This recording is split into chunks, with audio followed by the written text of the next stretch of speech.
Hi friends, welcome to my channel. ఇక ఈరోజు recipe సగ్గుబియ్యం వడాలు. ఈవినింగ్ స్నాక్లోకి చేసుకొని తినండి, చాలా బాగుంటాయి. మరి ఇక సగ్గుబియ్యం వడాలు ఎలా తయారు చేయాలో మనం ఈరోజు వీడియోలో చూద్దాం. ఇక్కడ ముందుగా ఒక గిన్నె తీసుకొని ఇందులోకి 1 కప్పు సగ్గుబియ్యం వేసుకోవాలి. 1 గ్లాస్ వరకు నీళ్ళని వేసుకొని ఒక 2-3 గంటల పాటు నానబెట్టుకోవాలి. మరో పక్కన స్టవ్ ఆన్ చేసుకొని 2 ఆలుగడ్డలను వేసి ఉడికించుకోవాలి. ఓ పక్కన స్టవ్ ఆన్ చేసుకొని ఒక కడాయి పెట్టుకొని 1/2 కప్పు వేరుశనగ గుళ్ళను వేసి వేయించుకోవాలి. ఇలా ఫ్రై అయిన వేరుశనగ గుళ్ళను ఒక ప్లేట్లోకి తీసుకోవాలి. ఇలా పొట్టు అంతా తీసేసుకొని ఒక మిక్సీ జార్లోకి వేసుకొని బరకగా గ్రైండ్ చేసి పెట్టుకోవాలి. ఇప్పుడు ఉడికించిన ఆలుగడ్డల్ని ఒక గిన్నెలోకి తీసుకొని ఒక మ్యాషర్తో ఇలా మ్యాష్ చేసుకోండి, లేదా ఒక గ్రేటర్ తోటైనా ఈ ఆలుగడ్డను తురుముకోవచ్చు.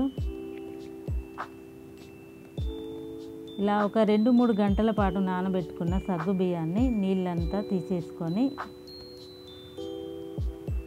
ఇప్పుడు ఇందులో వేసుకోవాలి. మనం గ్రైండ్ చేసి పెట్టుకున్న పల్లి పౌడర్ కూడా ఇందులో వేసుకోవాలి. 1 సన్నగా తరిగిన ఉల్లిపాయ వేసుకోవాలి. సన్నగా తరిగిన ఇలా రౌండ్గా కట్ చేసుకున్న పచ్చిమిర్చి ఒక 2 వేసుకోవాలి.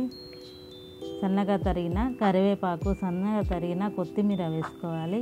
1 పావు టీ స్పూను మిరియాల పొడి వేసుకోవాలి.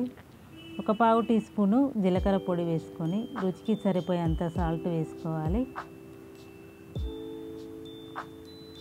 ఇదంతా కలిసేటట్టుగా బాగా కలుపుకోవాలి.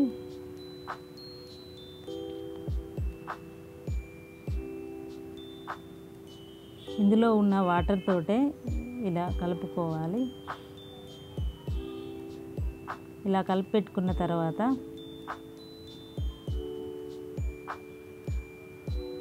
ఇప్పుడు స్టవ్ ఆన్ చేసి ఒక కడాయి పెట్టుకొని డీప్ ఫ్రైకి ఆయిల్ వేడి చేసుకోవాలి. ఇప్పుడు మనం ఇలా వడల్లాగా చేసుకొని ఇలా వేడి ఆయిల్లో వేసుకొని వేయించుకోవాలి.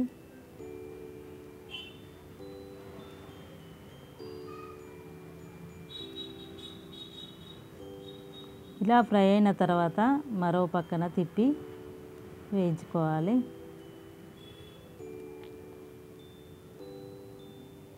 చూడండి, ఈ రకంగా ఫ్రై అయిన తర్వాత ఇప్పుడు వీటిని ఒక ప్లేట్లోకి తీసుకోవాలి.